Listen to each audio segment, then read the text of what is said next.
The officer wasn't just making an arrest, he was putting on a show. Phones were already up, the crowd was smiling, and one man's dignity was about to become entertainment. The sirens cut through the afternoon air as if they had been waiting for permission to speak.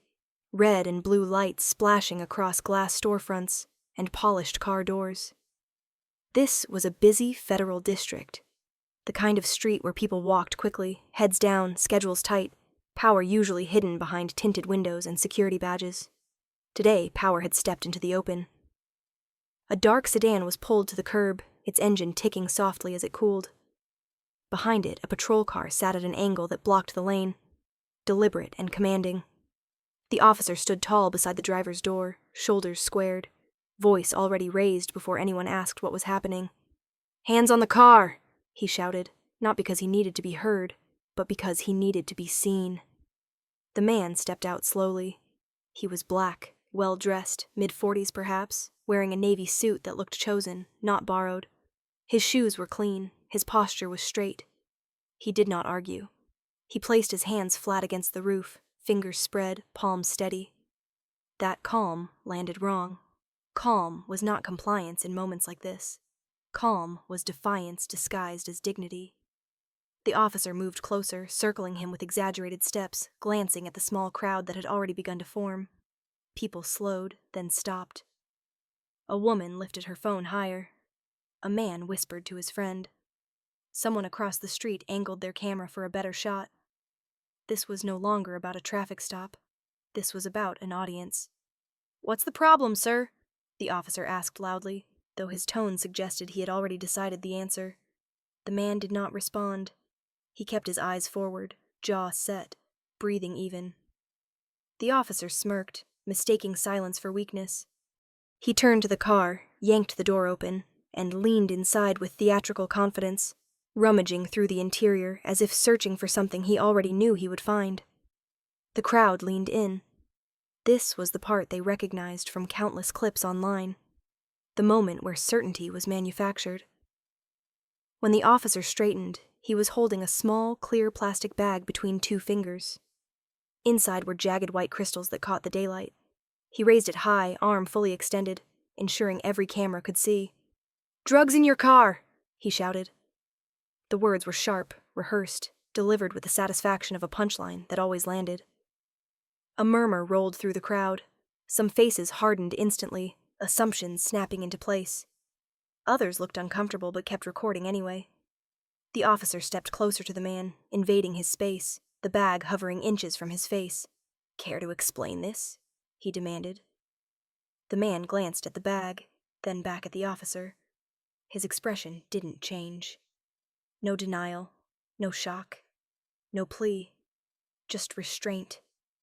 That restraint irritated the officer more than any protest could have. He turned slightly toward the cameras, angling his body so the scene framed perfectly.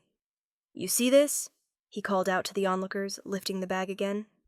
"This is what we're dealing with." He nodded toward the man as if presenting evidence to a jury. Another one who thought he could get away with it. A second officer approached and placed a hand on the man's arm, firm but not yet rough, a gesture meant to signal control. The man allowed it, though his shoulders tightened just enough to show he was aware of every movement. Somewhere behind them, a younger officer hesitated, eyes flicking between the bag and the man's face, sensing something off but saying nothing. The lead officer continued, riding the moment. "You think wearing a suit makes you special," he sneered. "You think rules don't apply to you?" A few people laughed nervously. Someone whispered, "He looks guilty." Someone else muttered, "I knew it." The phones never lowered. This was how reputations were erased now, frame by frame, accusation by accusation, before the truth ever got a chance to arrive. The officer leaned in close, lowering his voice just enough to feel threatening. "This is my street," he said. "My rules." He straightened and raised the bag again, sealing the image that would soon travel far beyond this block. The man's breathing remained measured, but inside, the calculus was brutal. He recognized the trap with painful clarity. If he protested, if he raised his voice or pulled away, the narrative would harden instantly. Resistance, aggression, guilt. If he stayed silent, the silence would be edited into admission. Either path led to the same place, a public humiliation designed to destroy him before any facts were examined.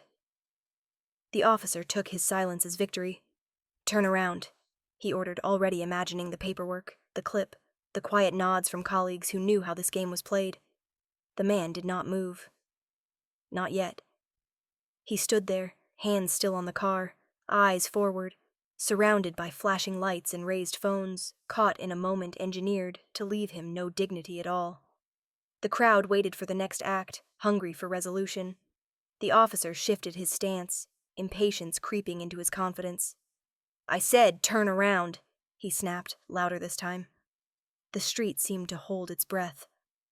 Even the murmurs died down, replaced by an uneasy quiet that made the sirens feel distant.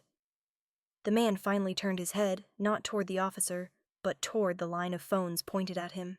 His gaze was steady, almost deliberate, as if acknowledging the witnesses being created in real time.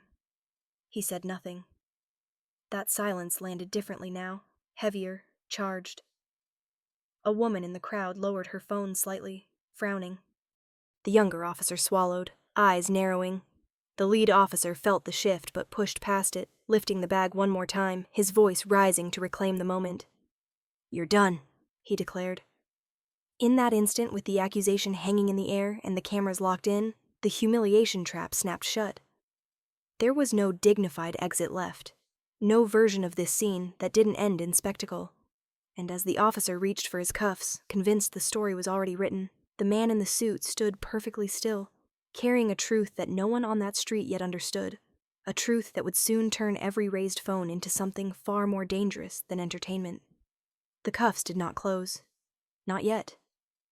That pause, barely a breath long, stretched into something heavier as the officer fumbled with the metal, irritated by the man's stillness. In that suspended moment, with sirens flashing and cameras locked in, the world around him faded just enough for memory to surface. He had learned long ago how to stand inside pressure without letting it show. It wasn't instinct. It was discipline, carved into him over decades, where one wrong reaction could cost everything. He thought of mornings that began before sunrise, of quiet kitchens where coffee cooled untouched, while briefing papers were read twice, then folded with care. He thought of a small house far from this street, where the walls held photographs no one here would ever see. A woman's smile caught mid-laugh.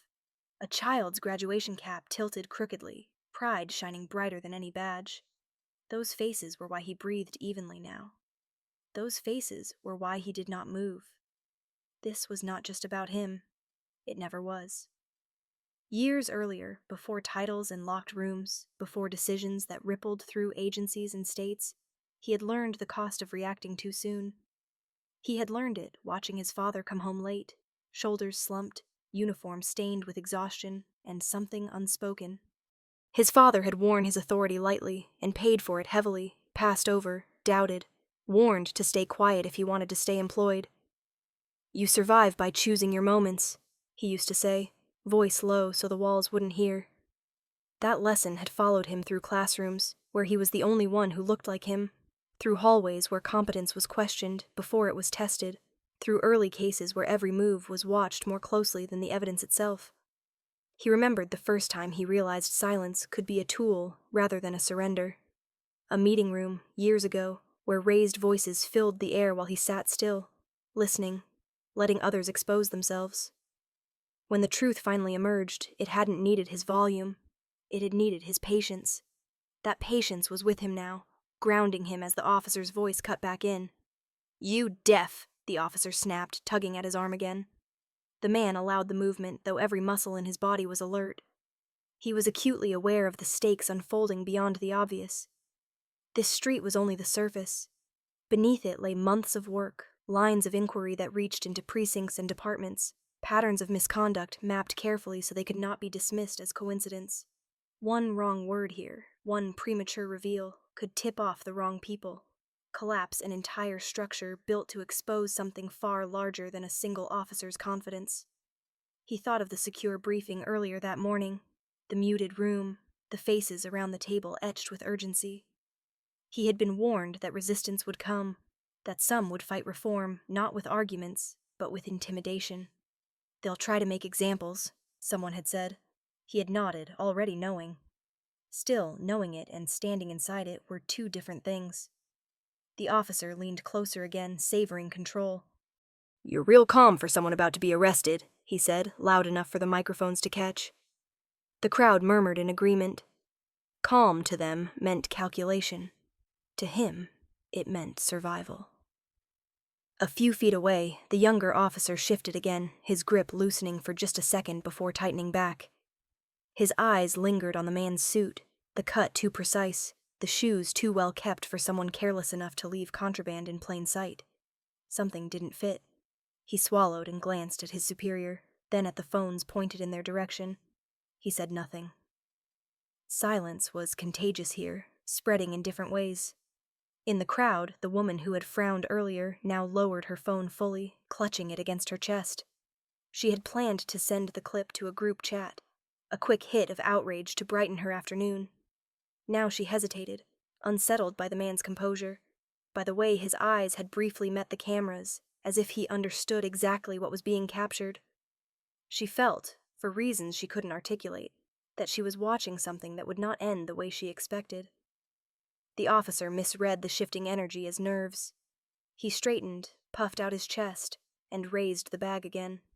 "This is open and shut," he announced, more for himself than anyone else. "People like you always think you're smarter than the system."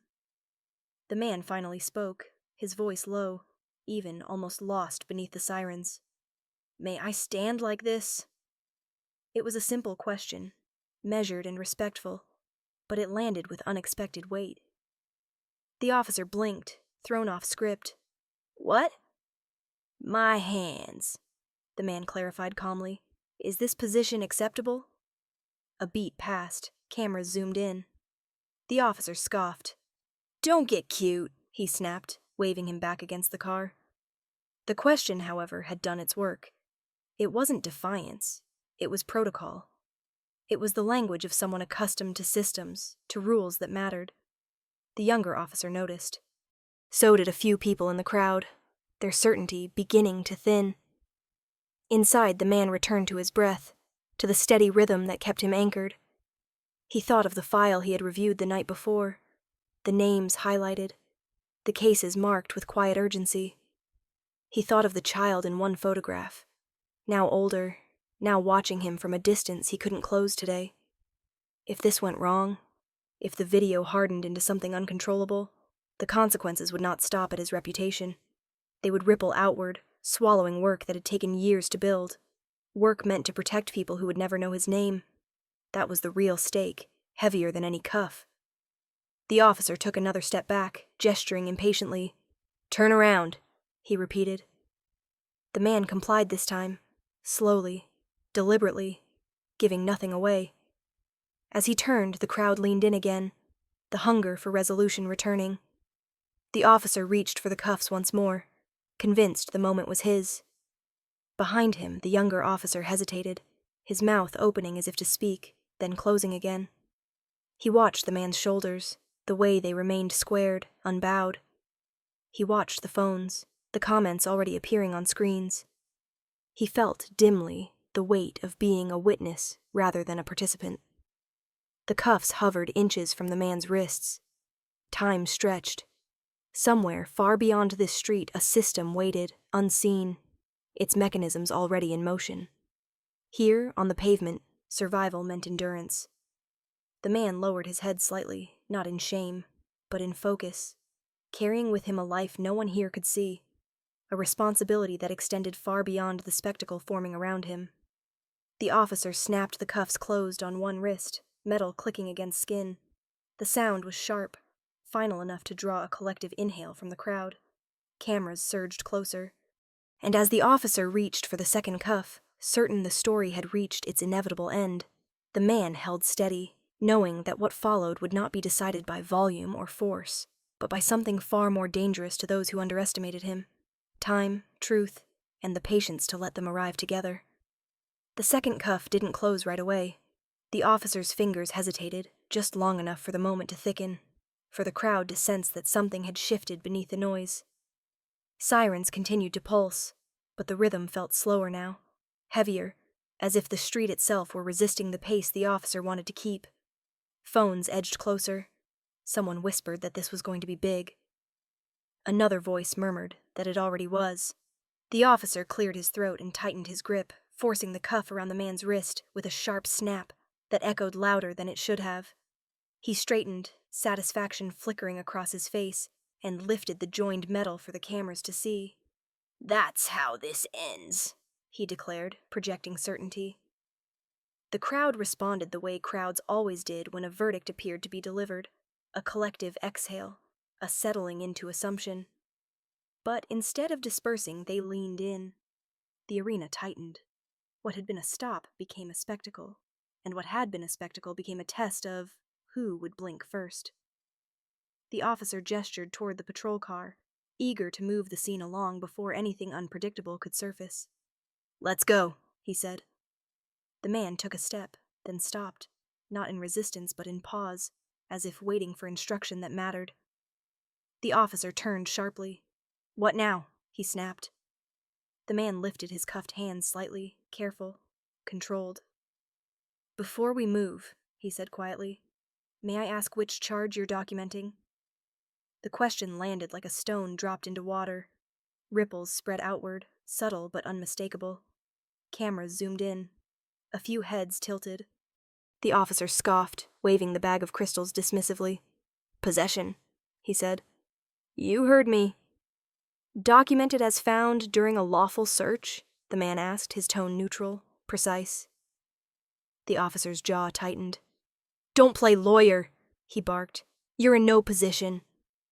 The younger officer, standing just behind them, shifted again, unease sharpening into something more defined. He glanced at the body camera mounted on his chest, then at the dash cam on the cruiser, then at the phones in the crowd.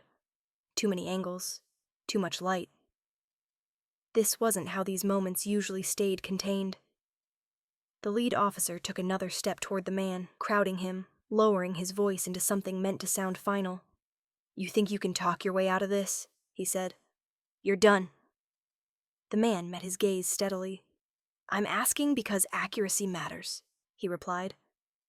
The words were calm, but they cut against the performance, against the script the officer had relied on for years. A murmur rippled through the onlookers. Someone laughed nervously. Someone else stopped recording, then started again, uncertain. The officer felt it then, a flicker of doubt he refused to acknowledge. He had felt it before, fleeting, in other stops where the person in front of him didn't fit neatly into expectation. He had always pushed past it, doubled down, trusted the system to absorb the shock. It always had. He raised his voice again, reclaiming volume.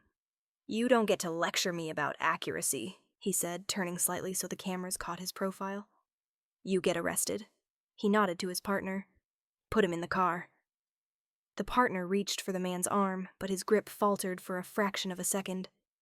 The man's suit sleeve rode up slightly, revealing a watch beneath, understated but unmistakably expensive, its face scratched from use rather than display.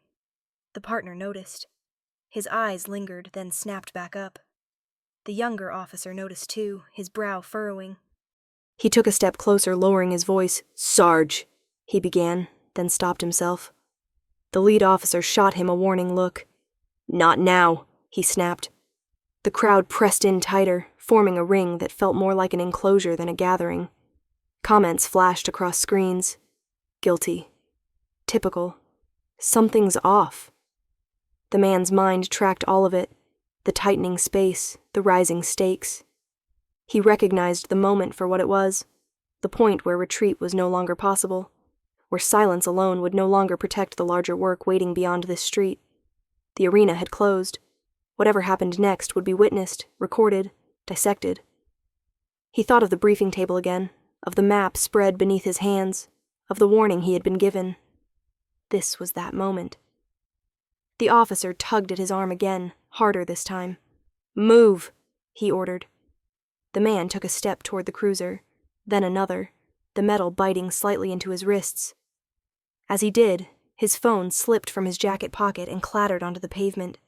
The sound cut through the noise, sharp and unmistakable. The officer bent reflexively to kick it aside, then froze. The screen was lit. A notification banner glowed briefly before dimming, but not before the younger officer saw the sender's name, not before he felt his stomach drop. He stared at the phone, then at the man's face, then back at the phone. "Sir," he said quietly, urgency threading his voice, despite his effort to keep it down. The lead officer turned on him, irritation flaring. "What?" The younger officer swallowed. "That phone," he said. "It's—" He stopped, glancing at the crowd, at the cameras. The hesitation was small, but it was enough. The lead officer's confidence wavered, just a hair, just long enough for the man to speak again. "You may want to log that device as evidence," he said evenly, "and note the time." The officer's eyes narrowed. "You telling me how to do my job?" he snapped. The man shook his head slightly. "I'm suggesting you document everything," he replied, "for your own protection." The words hung there, unsettling. Protection? From what? The crowd sensed it too, the shift from spectacle to something more precarious. The woman who had lowered her phone earlier now raised it again, her expression no longer amused but intent. The younger officer felt his pulse quicken. He leaned closer to his superior, voice barely audible. "Sarge," he whispered, "we should slow this down." The lead officer straightened, anger flaring hot and defensive. "Get back!" he hissed. "You're not helping." He turned back to the man, lifting the bag of crystals one more time as if to anchor himself to the image that had always worked. "This is what matters," he declared loudly. "Not your fancy questions." The man's gaze flicked briefly to the bag, then returned to the officer's face. "Then you'll want to make sure it holds up," he said. A hush fell, thin but unmistakable. Even the sirens seemed to recede. The officer laughed sharply, too quickly. "It will," he said. But the certainty in his voice had thinned. The arena was fully formed now, cameras locked, crowd breathless, every movement amplified. There was no easy way out, no quiet exit. The officer gestured sharply toward the cruiser again. "Get in," he ordered, determined to push forward before the doubt he felt could spread. The man complied, bending slightly to enter the back seat, careful with his cuffed hands. As the door closed behind him, the sound was heavy, final in a way that rippled through the onlookers. Phones surged closer to the glass, capturing his face through the window, his expression still composed, still unreadable. The officer turned away, jaw clenched, already rehearsing the report in his head, already telling himself this would be like all the others. Behind him, the younger officer stood frozen, staring at the closed door, the notification still burning in his mind. He realized with a clarity that made his chest tighten that whatever they had just set in motion could not be undone. The arena had tightened completely. The point of no return had been crossed. And as the patrol car door sealed shut, carrying the man away under flashing lights and countless lenses, the street held its breath, unaware that the performance it had gathered to watch was about to turn on everyone who had assumed they knew how the story would end. The patrol car pulled away from the curb with a jolt that sent a ripple through the crowd, phones pivoting in unison as if choreographed. Inside the back seat, the man sat upright, hands cuffed in front of him, the partition a clear barrier between performance and reality. The officer in the front seat exhaled sharply, adrenaline still humming, his confidence rebuilding itself with every block they passed. He had regained momentum. Movement always helped. Movement made doubt harder to hold. "You should have talked," he muttered half to himself, half to the man behind him. The man did not answer. He watched the city slide by through the reinforced glass, his reflection overlapping with passing buildings, thinking not of escape, but of sequence. Timing mattered now more than ever. He had allowed the cuffs because the cuffs created records. Records created accountability. Accountability, once triggered, did not care about bluster. The cruiser turned into the precinct lot, tires crunching against gravel, cameras in the lobby already angled toward the entrance. Word had traveled faster than the car. Inside, the air smelled faintly of disinfectant and old paper, the hum of fluorescent lights flattening sound into something clinical. The officer opened the door with practiced force, gripping the man's arm and steering him forward. "Head down," he said. though the man's chin remained level. Phones were still out, officers and civilians alike drawn to the energy of the arrest. This was the part that usually dissolved into paperwork and boredom. Today it did not. As they moved toward the processing desk, the man spoke again, his voice low but clear. "Please ensure my cuffs remain visible," he said. The officer stopped short, irritation flashing. "Why?" "Because the footage matters," the man replied, "and because procedure requires it." The desk sergeant looked up, eyes flicking between the cuffs, the bag of crystals now sealed in an evidence pouch, and the man's calm demeanor. "What's the charge?" the sergeant asked. "Possession," the arresting officer said quickly, sliding the bag across the counter. "Found during a vehicle search." The sergeant nodded, fingers hovering over the keyboard. "Time of search?" The officer hesitated for a fraction of a second, then supplied it. The man listened, tracking each word, each entry, as if mentally annotating a transcript. "May I confirm the case number?" he asked politely. The sergeant glanced up, surprised. "You'll get that later," he said. The man inclined his head. "Understood. Then please note the presence of multiple recording devices at the scene," he added, "including body cameras and civilian live streams." The room grew quieter. A few officers paused mid-step. The arresting officer scoffed. "You really think that helps you?" he said. "It helps the record," the man replied. That word again. Record. The officer felt irritation give way to something closer to unease. He turned away, waving for the man to be escorted to holding. As they walked, the younger officer from the street appeared at the edge of the room, his face pale, eyes fixed on the man. He caught the man's gaze for a brief second, then looked away, swallowing hard. The holding area was a narrow space with metal benches and a wall-mounted camera blinking red. The officer pushed the man inside and closed the door, the sound reverberating sharply. "Sit," he ordered. The man sat, back straight, cuffs resting on his knees. The officer lingered, arms crossed, watching for a reaction that never came. "You know how this goes," he said, more defensive now. "We'll run you. We'll book you. End of story." The man met his eyes. "That depends on how complete your report is," he said calmly. The officer laughed too loud. "You think paperwork saves you?" The man did not answer. He did not need to. Outside the holding area, the sergeant began entering information, his screen filling with fields that demanded precision. Name, address, employer. The officer leaned over his shoulder, dictating details with renewed confidence. When the sergeant reached the employment field, he paused. "What does he do?" he asked. The officer waved a hand dismissively. "Some consultant," he said. He wouldn't shut up. The man's voice carried through the open door. "Please list my current position as provided on my identification," he said. The sergeant frowned. "We haven't logged ID yet." "It's in my jacket pocket," the man replied. "Left side, along with my phone." The officer stiffened. "We'll get to that," he snapped. But the sergeant was already standing, moving toward the holding area. "Protocol," he said mildly. He opened the door, reaching for the man's jacket. As he did, his fingers brushed a leather credential holder, heavier than expected. He opened it reflexively, then froze. The room seemed to constrict around him. His eyes scanned the card once, then again, slower this time. His mouth went dry. "Is there a problem?" the arresting officer demanded, stepping closer. The sergeant did not answer immediately. He closed the holder, then opened it again, as if hoping the words would change. They did not. He looked up at the man, who met his gaze steadily, not with triumph, but with gravity. "Sir," the sergeant said quietly, "is this current?" "Yes," the man replied. "And verifiable." The arresting officer scoffed. "What are you talking about?" The sergeant turned the holder so he could see. The color drained from the officer's face. For a heartbeat, no one moved. The hum of the lights filled the silence. The man spoke into it, his voice measured.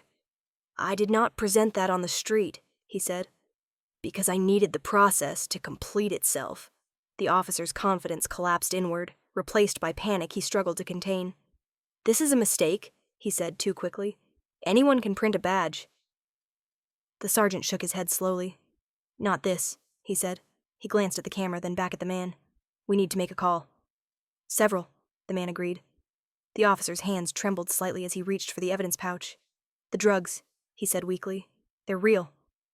The man's gaze flicked to the bag. Then they'll withstand scrutiny, he said.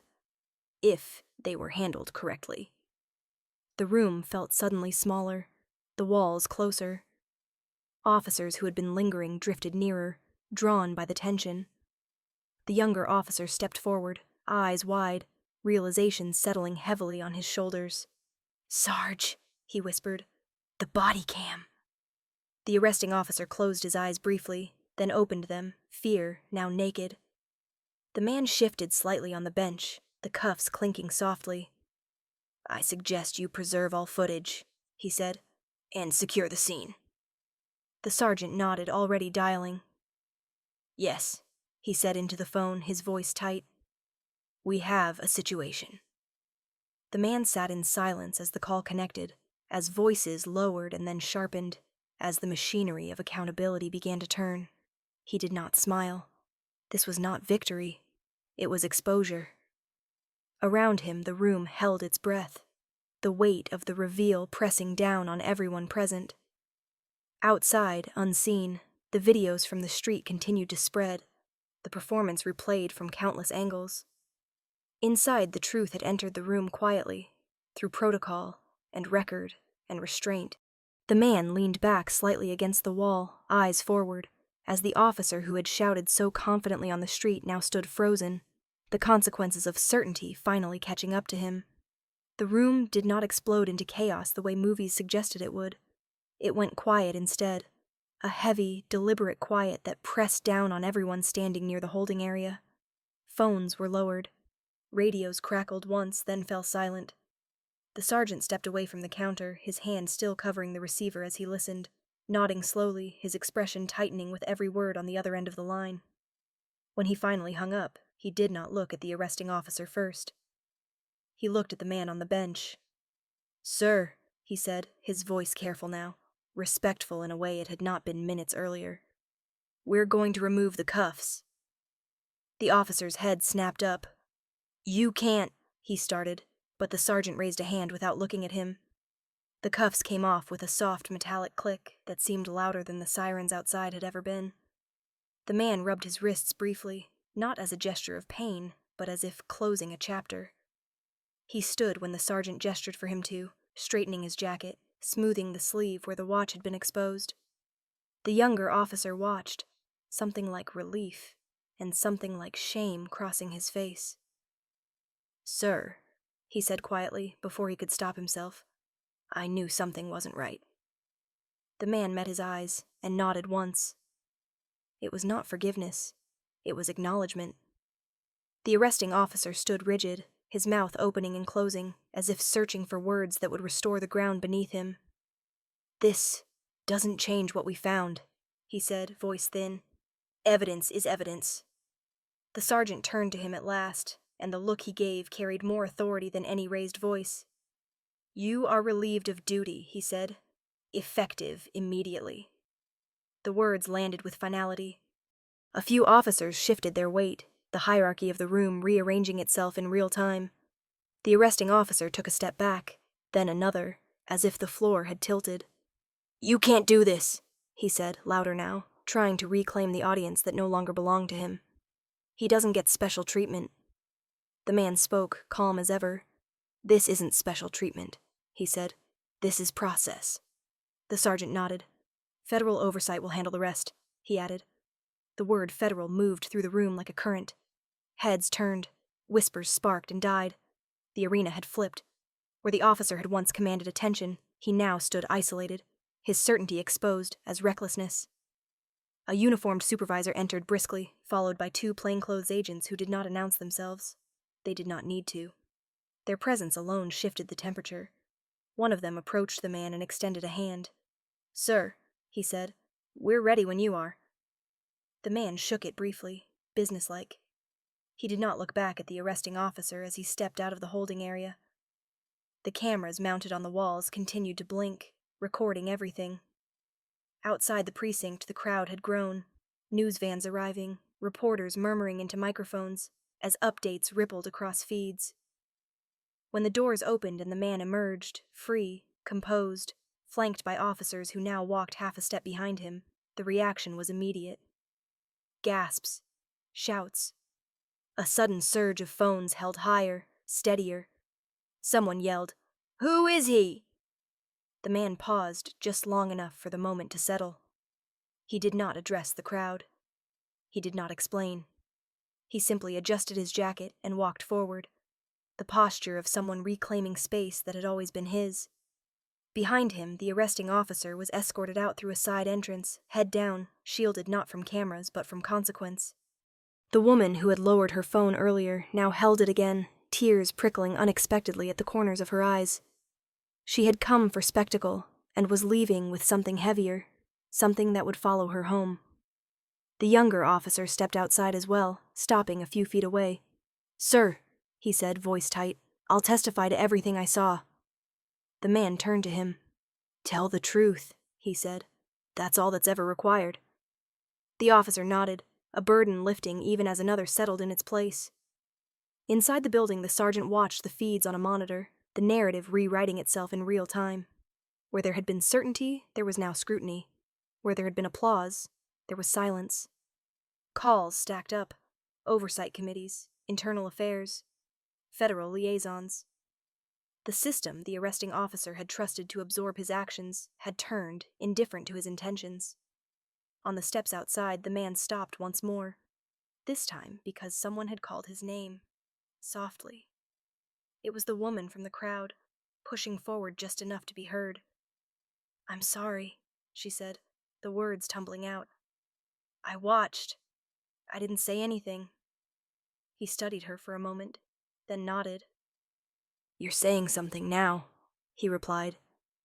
"That matters." It was the first recognition, small but public, the beginning of a reversal that would not stop here. The agents ushered him toward a waiting vehicle, but he did not hurry. He felt the shift inside himself, subtle yet profound. This was not vindication. It was alignment. The man he had been in silence, and the man the world was now seeing, had finally overlapped. As the car door closed behind him, reporters shouted questions that went unanswered. The man leaned back, exhaling slowly, aware of the weight lifting and the weight yet to come. The street outside buzzed with analysis, outrage, disbelief. Inside the vehicle, his phone vibrated with messages from colleagues, from family, from people who had been waiting for this moment without knowing when it would arrive. He did not respond immediately. He looked out the window at the city, at the faces still turned toward the precinct, and felt something settle in his chest. The humiliation that had been staged so carefully had collapsed into something else entirely, a public recognition of power misused and power reclaimed. The room had turned, and in turning it had revealed not just who he was, but who he had decided to be all along. By nightfall, the video had outrun the city.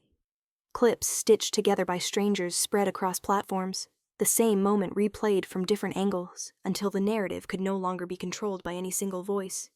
The raised bag, the confident shout, the cuffs, then the doors opening in reverse. Headlines hardened as they traveled, not because they exaggerated, but because they aligned. The internet recognized a pattern before institutions admitted it, and the pattern carried names, dates, and faces that people had been waiting to see connected. In conference rooms lit too brightly for the hour, screens glowed with looping footage, while analysts paused and rewound, marking timestamps, cross-referencing logs, drawing lines that converged where denial used to live. By morning, official statements followed, careful and measured, promising review, transparency, cooperation. By afternoon, those promises were no longer optional. Federal oversight teams arrived with boxes and badges, not to perform, but to inventory. Body cameras were cataloged, dash cams were mirrored, evidence lockers were sealed. The bag that had been lifted so triumphantly on the street was logged again, this time under a microscope that did not blink. The arresting officer was placed on administrative leave, then something colder, his name removed from the schedule as if it had never belonged there. He watched from his apartment as the clip replayed on every channel, his own voice echoing back to him with a certainty that now sounded reckless. The applause he had imagined never came. Instead, former cases resurfaced, one after another, stories he had dismissed as noise now assembling themselves into a chorus that did not need him to speak. The price of cruelty was not a single fall, but an unraveling. Inside the federal building, the man sat at a long table with colleagues who had learned to read his silences as decisions. There was no celebration. There were lists, jurisdictions to notify, independent prosecutors to appoint. A schedule of reforms that had once lived in drafts now moved into implementation. Policies hardened into mandates. Oversight gained teeth. Somewhere between coffee and midnight, a message arrived from the younger officer, brief and unpolished, stating simply that he had submitted his statement and would not recant it. The man read it once, then archived it, understanding the courage it cost to write. He thought of the woman from the crowd, her apology raw and late but real, and of the hundreds like her who would never know they were witnesses until hindsight named them as such. Days later, the hearings began. Screens split between lawmakers and legal counsel, charts rising behind them like weather fronts. The arresting officer's attorney argued process, then intent, then misunderstanding. The footage answered without commentary. The room watched as the sequence played in order, each step accounted for, each pause annotated. When the cuffs appeared on screen, the silence that followed was not suspense, but recognition. The officer did not testify. He did not need to. The system spoke for him, and it did not soften its conclusions. Outside, communities responded with a mix of anger and relief. Protests forming alongside vigils, not to burn down what had failed them, but to insist that it be rebuilt with memory intact. Names were read aloud at intersections. Timelines were shared. The man attended none of it publicly. He moved through the work with the same restraint that had held him steady on the street, knowing that symbolism mattered, but structures mattered more. He met with families whose cases were reopened, listened without interruption, promised nothing he could not deliver, then delivered what the law allowed when pressed by daylight. At home, late, he stood in the doorway of a bedroom where a child slept, breathing soft and even, unaware of the week that had rebalanced the world. He did not wake them. He closed the door quietly and sat alone at the kitchen table, hands flat on the wood, feeling the weight of what had shifted and what had not. He understood that consequence was not the same as closure, that accountability did not heal by itself. It created space. Others would have to step into it. Weeks passed, reports were released, training protocols were revised. An independent review board was funded and staffed. The arresting officer's badge was surrendered, not with ceremony, but with a signature and a box. His name faded from the news, then resurfaced briefly in a footnote about appeals denied. He learned, in the silence that followed notoriety, what it meant to be watched without an audience. The city learned something too, though not all at once.